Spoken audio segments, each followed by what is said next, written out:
Maya's lesson. Once upon a time, in a little village surrounded by green fields, lived a young girl named Maya. Maya loved to laugh, run, and play games with her friends. Her favorite thing was to explore the nearby forest and find shiny stones and colorful flowers. Maya also had a grandmother, a kind old woman with warm eyes and hands that always seemed busy. One day, Maya's grandmother asked her to help water the small garden in their yard. Maya's toys were by the door, and her friends were waiting for her. "Oh, Grandma," Maya sighed, "I want to play." Her grandmother smiled gently. "Maya," she said, "play is good, but the plants need water to grow. And when they grow, they give us food to eat." Maya didn't really think about that. She just wanted to go outside. So she went to the garden, splashed the water around without much care, and then ran off to play. The plants got wet, but not as happy as they could have been.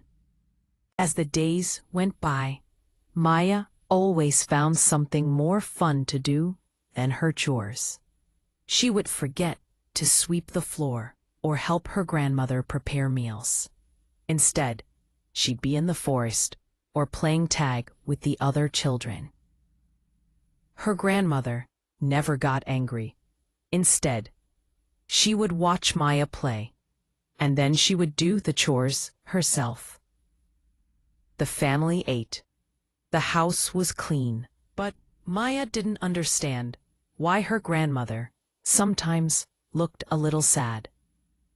One afternoon, a big storm came. The wind blew hard, and the rain poured down. After the storm, the little garden was messy. Some plants were broken, and the soil was washed away. Maya's grandmother went to look at the garden, and Maya followed her. "Oh dear," her grandmother said softly, "we need to fix this." Maya looked at the broken stems and the messy soil. It made her feel a little sad too. "It's too much work, Grandma," she said. Her grandmother sat down beside a bent flower. "Maya, when you don't help, others have to work even harder to fix things later.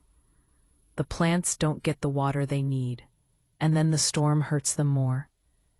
Helping a little each day makes big problems easier to handle."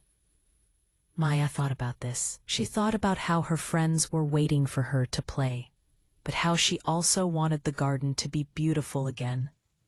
"Grandma," she said, "can we work together to fix it?" Her grandmother's eyes lit up. "That's a wonderful idea, Maya." So Maya and her grandmother worked together. Maya used a small rake to gather the soil, and her grandmother tied up the broken plants with soft string. They even planted some new seeds that Maya had been saving. The next day, Maya didn't run off to play right away. She went to the garden to pull out any weeds that had popped up. Then she went to the village square to tell her friends what had happened. "We can all help Maya's grandmother," one friend said. Another friend said, "I can bring some extra water cans." Together, Maya, her friends, and other villagers came to help. They worked side by side, clearing away debris, adding fresh soil, and watering the plants. By the end of the day, the garden was beautiful again, even more so than before. Maya felt a warmth in her heart that was better than any game. She realized that helping others and working together brought a different kind of happiness. She still loved to play, but now she also loved to help, to share her time and her effort. From that day on, Maya was known as a helpful and kind girl in the village, and she learned that sharing your work makes everyone's life a little brighter.